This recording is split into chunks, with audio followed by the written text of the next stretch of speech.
네, 오늘은 고린도전서 24번째 시간으로 이스라엘 역사를 통한 경고라는 제목으로 함께 말씀을 나누기 원합니다. 오늘 본문은 이제 구약과 신약의 관계를 우리에게 연결시켜주는 말씀이다라고 쉽게 볼 수 있을 것 같습니다. 일반적으로 구약을 하나의 모형이다라고 말하면 신약은 본체 또는 실체라고 말하는데, 오늘 본문에서는 이 모세가 그림자의 모습으로 예수님께서 실체로 나타나는 것을 볼 수 있는 것이고, 또 모세가 이스라엘 백성들을 이제 애굽에서 이끌어내어 가나안 땅으로 가는 것이 그림자고, 예수님께서 죄인들을 죄에서 이끌어내어서 천국으로 인도하는 것이 실체라는 것을 연결시켜주는 말씀이다라고 볼 수 있을 것입니다. 그래서 오늘 본문을 통하여서 우리 모두는 이 하나님께 순종한 자는 택함을 받고 불순종한 자는 버림을 받는다라는 말씀을, 이 말씀 그대로를 받아들이셔서 이것을 우리의 일생의 교훈으로 삼으시고, 지난 시간 함께 말씀을 나눈 것처럼 영적으로 끝까지 잘 다름질하셔서 하나님 나라에 모두 입성하시는 우리 사랑하는 영일의 성도님들 모두 되시기를 진심으로 바라겠습니다. 먼저 하나님께서 이스라엘 백성들에게 어떤 은혜를 베푸셨는지 오늘 말씀을 통해 함께 알아보기 원합니다. 먼저 1절과 2절의 말씀을 함께 읽어보겠습니다. 형제들아, 나는 너희가 알지 못하기를 원하지 아니하노니 우리 조상들이 다 구름 아래에 있고 바다 가운데로 지나며 모세에게 속하여. 아멘. 바울은 이스라엘 백성들이 이제 출애굽하여서 모세를 따라 홍해에 들어간 것에 대해서 모세와 함께 뭐라고 합니까? 세례를 받았다라고 표현을 하고 있습니다. 세례를 받았다. 바다에 들어갈 때에 이제 애굽의 노예라는 옛 자아를 바다에 다 내려놓고 바다에서 나올 때에 자윤이라고 하는 새로운 피조물이 되어서 나왔다라는 것을 세례에 빗대어서 표현하고 있다라는 것입니다. 그러기에 이 홍해 바다를 건너는 것은 오늘날의 세례다라고도 볼 수 있는 것입니다. 세례 무엇입니까? 지금은 우리 교회에서는 머리에 물을 주는 것으로 하지만 예수님 살아계신 당시에만 해도 침례라고 해서 물속에 몸을 온전히 담갔다 일어나는 것을 가리키죠.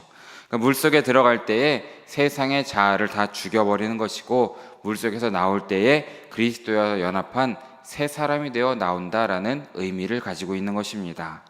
그래서 이렇게 세례라고 바울은 표현하는 것이죠. 근데 여기서 보면은 특별히 구름과 바다에서 세례를 받았다라고 함께 표현하고 있습니다. 여기서 구름이라는 것은 하나님의 임재를 상징하는 것입니다. 그러니까 우리가 기억할 것은 세례는 물에 들어갔다 나오는 것으로 끝나서는 안 된다라는 것입니다. 세례는 물로 받는 의식 이상의 것이 되어야 된다는 것이죠. 물로 세례를 받을 뿐만 아니라 본질적으로는 성령님으로 우리는 세례를 받아야 되는 것이고, 이를 통해서 하나님의 임재 가운데 우리는 하루하루 살아가는 것, 그것이 세례의 본질적인 의미라는 것입니다. 이 본질적인 의미를 늘 마음 가운데 새기시고 하나님의 임재 가운데 살아가시는 우리 모두 되시기를 진심으로 바라겠습니다. 3절과 4절에도 이스라엘 백성들에게 허용하신 하나님의 은혜가 나와 있습니다. 3절과 4절의 말씀도 함께 읽어보겠습니다. 다 같은 신령한 음식을 먹으며 다 같은 신령한 음료를 마셨으니 이는 그들을 따르는 신령한 반석으로부터 마셨음에 그 반석은 곧 그리스도시라. 아멘. 이스라엘 백성들은 광야에서 무엇을 먹었습니까? 만나를 먹었던 것을 우리는 기억합니다. 또한 반석에서 나온 물을 마셨던 것이죠. 만나는 하늘로부터 내려오는 생명의 떡 그리스도를 뜻하는 것입니다. 또한 이스라엘 백성들이 마실 물이 없어서 원성이 높을 때에도 하나님께서는 모세를 향하여서 반석을 치게 하셨고 반석에서 물이 터져 나왔다라는 말씀을 우리는 기억하고 있습니다. 그래서 사람들은 이 물을 마시고 살아나게 되었던 것이죠. 모세와 모세가 든 지팡이는 율법을 상징하는 것이고, 신령한 바위는 곧 예수님의 몸을 의미하는 것입니다. 율법의 정죄가 온 인류의 그 죄를 지신 예수님의 몸을 쳤다라는 것입니다. 그로 인해서 예수님의 몸에서는 예수님의 보혈이 쏟아져 나온 것이고, 그 피가 성령의 생수가 되어서 그 물을 마시는 사람마다 모두 살아나게 되었다라는 것을 말해주고 있는 것입니다. 신령한 음료는 예수님의 피를 뜻하는 것이고, 그 피를 신뢰하는 자에게 부어지는 성령의 생수까지를 함께 의미하는 것입니다. 또한 나아가서 이 신령한 음식과 신령한 음료를 마시는 것, 그것은 우리가 성찬식을 행하는 것과도 같다라는 것을 함께 기억하시길 진심으로 바랍니다. 그런데 이 이스라엘 백성들의 결과가 어떻습니까? 모두 좋았던 것은 아니라는 것입니다. 우리 5절과 6절의 말씀을 함께 읽어보기 원합니다. 함께 읽습니다. 그러나 그들의 다수를 하나님이 기뻐하지 아니하셨으므로 그들이 광야에서 멸망을 받았느니라. 이러한 일은 우리의 본보기가 되어 우리로 하여금 그들이 악을 즐겨한 것 같이 즐겨하는 자가 되지 않게 하려 함이니. 아멘. 이스라엘 백성들은 세례를 받고 성찬을 먹는 성도들처럼 홍해에서 세례를 받았고 만나와 반석에서 나온 물로 성찬을 받았다라고 말씀을 드렸습니다. 하지만 이들 모두가 약속의 땅 가나안에 들어간 것은 아니라는 것을 우리는 잘 알고 있습니다. 그들의 대부분의 사람들은 광야에서 멸망을 받았다라는 것이죠. 하나님께서 기뻐하지 않으셨기 때문입니다. 왜 그렇습니까? 옛자를 제대로 벗지 못하고 하나님께 대한 감사를 잊은 채 원망했고 불평했고 망령되게 행했기 때문이다라는 것을 우리는 기억해야 되는 것입니다. 세례를 받고 성찬을 받는 것, 그것은 예수님을 믿는 그리스도인으로서 살아가는 시작에 불과하다라는 것입니다. 세례와 성찬, 이것들로만 우리가 거룩하게 되는 것이 아니라는 것이죠. 이것을 삶에서 구현을 해야 비로소 성도다운 성도가 되는 것입니다. 세례와 성찬을 통해서 우리가 더욱더 하나님의 뜻에 맞게 하나님의 뜻에 합당한 삶을 살아가는 것, 그것이 세례와 성찬의 의미를 구현하는 것이고 정말 그리스도인으로서 살아가는 그런 삶이 된다라는 것입니다. 우리는 예수를 믿고 구원을 받았으니 나는 이제 되었다라는 그런 마음으로 자만해서는 절대 안 된다는 것을 기억하시기 바랍니다. 출애굽 당시 이스라엘 백성들도 그렇게 생각했지만 결국에 가나안 땅에 모두 들어가지 못했다는 것을 우리는 기억해야 되는 것이죠.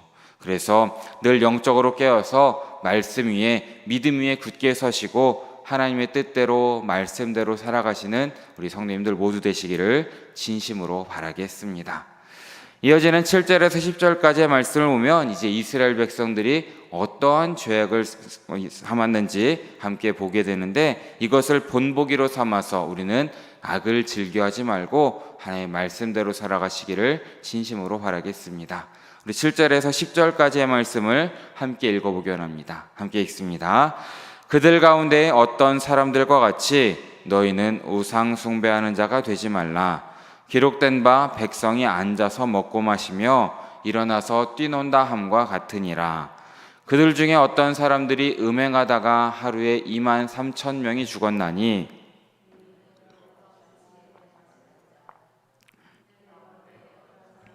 주를 시험하다가 뱀에게 멸망하였나니 우리는 그들과 같이 시험하지 말자. 그들 가운데 어떤 사람들이 원망하다가 멸망시키는 자에게 멸망하였나니 너희는 그들과 같이 원망하지 말라. 아멘. 7절부터 10절까지 말씀을 보면 한 절씩 한 절씩 그들 이스라엘 백성들의 죄악에 대해서 말씀하고 있습니다. 먼저 7절 말씀을 보면 그들은 우상 숭배를 했다라고 말씀하고 있습니다. 하나님께서는 홍해바다를 건넌 이스라엘 백성들을 시내산으로 이끄셨습니다. 시내산에서 율법을 주시기 위해서였지요. 하나님의 법에 의해 통치를 받는 하나님의 백성으로 삼으시려는 선한 의도셨던 것입니다. 그런데 모세가 시내산에서 십계명을 받는 그 순간에 이스라엘 백성들은 우리가 잘 알다시피 황금, 송아지로 우상을 만들었고 그 앞에서 먹고 마시고 뛰놀았다라는 것입니다. 그래서 출애굽기 32장은 당시 패역한 모습과 결과를 잘 묘사했고 이 일로 인하여서 이 당일에만 3,000명이 죽임을 당했다라는 것입니다. 또한 8절을 보면 이스라엘 백성들은 음행을 저질렀다라고 말씀하고 있습니다. 이것은 민수기 25장에 나와 있는 말씀을 하고 있는 것인데 이스라엘 백성들이 시딤에서 모압과 미디안의 여인들과 음행을 했던 사건을 말하고 있는 것입니다. 모압 왕인 발락은 이스라엘 백성들이 자신의 땅을 통과해서 가나안으로 들어가는 것을 원하지 않았습니다. 그래서 발람이라는 가짜 제사장을 고용해서 이스라엘을 저주하는 말을 해라 라고 부탁을 했습니다. 하지만 하나님께서는 발람의 입을 주장하셔서 저주의 말 대신 축복의 말을 하게 했다라는 것을 우리가 잘 알고 있습니다. 그래서 발람은 이것으로 끝나지 않고 이스라엘 백성들을 하나님으로부터 멀어지게 할 나쁜 비책을 마련했습니다. 그것이 바로 음행을 하는 우상 숭배를 하게 했다라는 것입니다. 바알브올이라는 우상을 숭배하는 이 모압의 여인들, 미디안의 여인들과 마음껏 음행을 즐기는 이런 자리에 초대했던 것이지요. 광야를 돌면서 제대로 치장을 하지 못했던 이스라엘 여인들과는 달리 이 마음껏 치장한 모압의 여인, 미디안의 여인들에게 현혹이 된 이스라엘 백성들은 바알브올을 숭배하는 자리에 갔고 그 안에서 음행을 행했던 것입니다. 그로 인하여서 하나님께서는 이 모든 것에 진노하셨고 그들에게 전염병을 내리셨고 하루에만 무려 2만 3천 명이 사망하는 끔찍한 결과를 낳게 되었다라는 것이죠. 또한 9절 말씀을 보면 하나님을 시험했다라고도 기록하고 있습니다. 민수기 21장 5절 말씀을 보면 이렇게 기록합니다. 백성이 하나님과 모세를 향하여 원망하되 어찌하여 우리를 애굽에서 인도해내어 이 광야에서 죽게 하는가? 이곳에는 먹을 것도 없고 물도 없도다. 우리 마음이 이 하찮은 음식을 싫어한다 라고 말하고 있습니다. 하나님께서 주신 거룩한 음식인 만나를 하찮은 음식이다라고 표현하고 있는 것입니다. 이 하나님께서는 불뱀에 대한 하나님의 보호를 푸셨고 많은 사람들이 불뱀에 물리게 되었다는 것을 우리는 기억하고 있는 것입니다. 그들은 백성의 죄악을 참으시는 하나님의 인내를 시험했다라는 것입니다. 또한 10절 말씀을 보면 광야에서 원망불평했다라고 하고 있는데 성경 말씀을 보면 이 원망불평했다는 것이 무려 10번이나 기록이 되고 있습니다. 특히 민수기 16장 말씀을 보면 이 원망으로 인하여서 불평으로 인하여서 14,700명이 죽은 장면이 나와 있습니다. 고라라고 하는 사람이 당을 지어서 모세와 아론에게 대적을 합니다. 그때 하나님께서는 땅을 가리고 이 고라의 당을 다 매장해 버리셨습니다. 하지만 이스라엘 백성들은 정신을 못 차리고 하나님의 백성을 죽게 했다라고 모세와 아론에게 다시금 원망했고 불평했던 것입니다. 이 결과 하나님께서는 전염병을 내리셨고 무려 14,700명이 몰살하는 참사로 이어졌다라는 것입니다. 이 광야에서 이스라엘 백성들이 이렇게 멸망했던 것은 무엇입니까? 우리를 위한 본보기로 주어졌다라는 것을 우리는 늘 기억해야 되는 것입니다. 우리 11절과 12절의 말씀을 함께 읽어보기 원합니다. 함께 읽습니다. 그들에게 일어난 이런 일은 본보기가 되고 또한 말세를 만난 우리를 깨우치기 위하여 기록되었느니라. 그런즉 선줄로 생각하는 자는 넘어질까 조심하라. 아멘. 이 말씀 모든 것은 고린도 교회를 향한 말씀임과 동시에 우리에게도 주어지는 말씀이다라는 것을 기억해야 되는 것이죠. 여기에 나와 있는 11절에는 본보기라는 단어, 이것은 헬라어로 튀포이라는 단어를 쓰고 있는데 이 단어의 원래 의미는 타격을 가하여서 생긴 흔적이라는 단어라는 뜻을 가지고 있습니다. 이것은 이스라엘 백성들의 이 죄악의 결과들을 타격을 가해서 남겨진 흔적을 보듯 우리가 바라봐야 된다라는 것입니다. 흔적을 남긴 타격이 언제라도 우리의 삶 가운데 임할 수 있다라는 이런 경각심을 가져야 한다라는 것입니다. 이스라엘 백성들은 세례와 성찬에 해당하는 모든 것을 경험하며 주님 안에서 자유인이 되었음에도 불구하고 자유를 넘어 방종을 일삼다가 멸망하고 말았다라는 것을 우리는 늘 기억해야 된다라는 것입니다. 고린도 교회 성도들 역시도 다를 바가 없었던 것입니다. 그들은 세례와 성찬을 통해서 거룩해진 사람들이다라고 스스로를 평가했던 사람들입니다. 그래서 그들은 영혼이 거룩하니까 육신으로 아무리 죄를 지어도 구원의 변함이 없다라는 영지주의적 가르침에 미혹되어서 우상 숭배에도 참여했고 이 제물도 먹었고 음행을 일삼았다라는 것을 우리는 지난 9장의 말씀을 통해서 계속해서 바라보았습니다. 죄악 가운데 살면서도 잘못된 가르침으로 인하여서 스스로 선줄로 기억했다라는 것입니다. 그런데 무엇이라고 말씀하십니까? 죄악으로 인하여서 넘어졌다라는 것을 우리는 바라볼 수 있어야 되는 것입니다. 그러기에 우리는 어떻게 해야 됩니까? 이 모든 유혹과 시험을 잘 이겨내야 된다라는 것을 믿으시기 바랍니다. 우리 마지막 13절의 말씀을 함께 읽어보기 원합니다. 함께 읽습니다. 사람이 감당할 시험 밖에는 너희가 당한 것이 없나니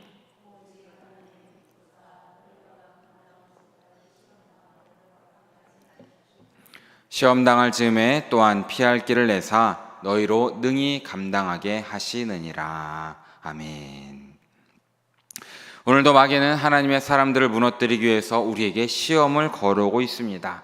이 시험에는 두 가지 종류가 있죠. 하나는 유혹이고 하나는 시련이다라고 볼 수 있을 것입니다. 마귀는 성도들을 유혹하여 하나님 앞에서 범죄하게 함으로써 하나님과 성도의 사이를 갈라놓는 것입니다. 또한 우리에게 힘든 일을 주어서 성도들로 하여금 하나님에 대한 신뢰를 잃어버리도록 그렇게 시험을 한다라는 것입니다. 그럼에도 기억할 것이 무엇이겠습니까? 이 모든 일은 마귀가 하는 일은 맞습니다. 하지만 이 모든 것은 다 하나님의 허락하심 없이는 일어날 수 없다라는 것도 우리는 기억해야 되는 것입니다. 왜입니까? 마귀 역시도 하나님의 통치권을 벗어나지 못한 존재이기 때문이다라는 것이죠. 그래서 모든 마귀의 시험은 사실 다 이길 수 있는 시험이다라는 것입니다. 하나님께서 감당할 수 있는 시험까지만 허락하시기 때문이다라는 것입니다. 하나님의 백성이 정말 하나님을 사랑하고 하나님의 말씀을 따라 산다면 우리는 이 모든 유혹을 뿌리칠 수 있을 것이고 모든 시련도 다 이겨낼 수 있다라는 것입니다. 근데 문제가 무엇입니까? 하나님의 백성들이 악을 즐거워한다라는 것입니다. 이스라엘 백성들이 망했던 이유도 고린도 성도들이 실패했던 이유도 다 악을 즐겨했기 때문이다라는 것이죠. 시험과 시련을 감당할 수 없었던 것이 아니라 하나님을 제대로 바라보지 못한 불신앙 때문에 실패했다라는 것입니다.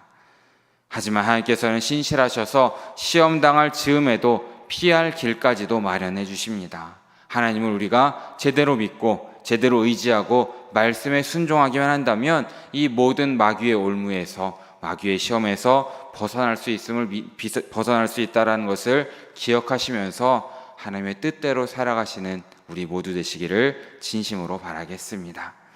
오늘 말씀을 정리하면서 우리가 기억할 것이 무엇이겠습니까? 바로 하나님의 은혜를 우리는 감사하고 은혜를 지키면서 살아가야 된다라는 것을 기억하시기 바랍니다. 우리 각자에게 베푸신 하나님의 은혜가 무엇입니까? 날마다 먹여주시고 입히시는 은혜도 있고 건강도 주시고 직장도 주시고 사업을 번성케 하신 은혜를 감사해야 되는 것입니다. 하지만 이것보다 더 큰 은혜도 우리는 감사할 수 있어야 됩니다. 무엇입니까? 바로 홍해 바다를 건넌 은혜라는 것입니다. 만나를 주시고 반석의 물을 마시게 한 은혜라는 것입니다. 무엇입니까? 우리가 홍해 바다를 건넌 은혜, 이것은 예수님의 이름으로 세례를 받고 구원을 받은 것이고 또한 만나와 반석의 물의 은혜라는 것은 신령한 음식인 하나님의 말씀대로 말씀을 먹고 살아가는 은혜라는 것입니다. 이스라엘 백성 중에 홍해 바다는 건넜지만 광야에서 죽고 가나안에 들어가지 못한 사람들이 많았는데 우리들도 구원을 받았다고 해서 그것으로 끝나는 것이 아니라 이 구원을 끝까지 지켜서 광야 여행을 통과하면서 정말 가나안 땅인 하나님 나라에 입성할 때까지 이 은혜를 잘 지켜야 한다는 것을 기억하시길 진심으로 바랍니다. 은혜를 지킨다는 것이 무엇이겠습니까? 오늘 말씀처럼 죄에서 우리를 지켜내야 한다는 것입니다. 이 세상을 살면서 이것은 정말 어려운 것입니다. 하지만 우리가 말씀을 통해 본 것처럼 하나님의 말씀을 의지하고 하나님의 능력을 의지하고 하나님께 나의 모든 것을 내어놓을 때에 하나님께서 우리와 함께 하셔서 모든 시험을 이겨낼 수 있다라고 우리는 본문 가운데 답을 찾은 것입니다. 그러기에 사랑하는 영혼의 성도들 모두 정말 주님의 피로 사신 우리의 구원의 가치를 다시 한번 생각하시고 하나님께서 우리에게 베푸신 모든 은혜를 늘 마음에 새기심으로써 날마다 구원에 가깝게 정말 영적으로 다름질을 하셔서 끝날까지 그 주님 나라를 위해서 다름질하기를 멈추지 마시고 늘 하나님의 뜻대로 살아가시는 말씀대로 살아가시는 우리 모두 되시기를 진심으로 바라고 축원합니다. 함께 기도하겠습니다. 사랑해 주님 너무나 감사합니다. 오늘 새벽에도 잊지 않고 나와서 이렇게 주님께 예배하고 말씀을 들을 수 있도록 인도하여 주심에 너무나 감사드립니다. 주님, 특별히 오늘 말씀에 나오는 이 이스라엘 백성들의 죄악을 바라보면서 우리도 주님 뜻에 순종할 수 있도록 인도하여 주시고 말씀대로 살아갈 수 있도록 주님께서 인도하여 주시옵소서. 지금도 마귀는 우리를 유혹하고 있지만 하나님만을 의지함으로써 그 모든 유혹을 이겨낼 수 있도록 인도하시고 온전히 주님과 동행하면서 주님 뜻에 합당한 삶을 살아가는 우리 모든 영예의 성도들 될 수 있도록 인도하여 주시옵소서. 그러므로 우리가 세상 가운데 온전히 예수님의 사랑을 전하고 십자가만을 드러내는 우리의 삶이 될 수 있도록 함께하여 주시옵소서. 모든 말씀 언제나 모든 것 되시는 예수 그리스도의 이름으로 기도드립니다. 아멘.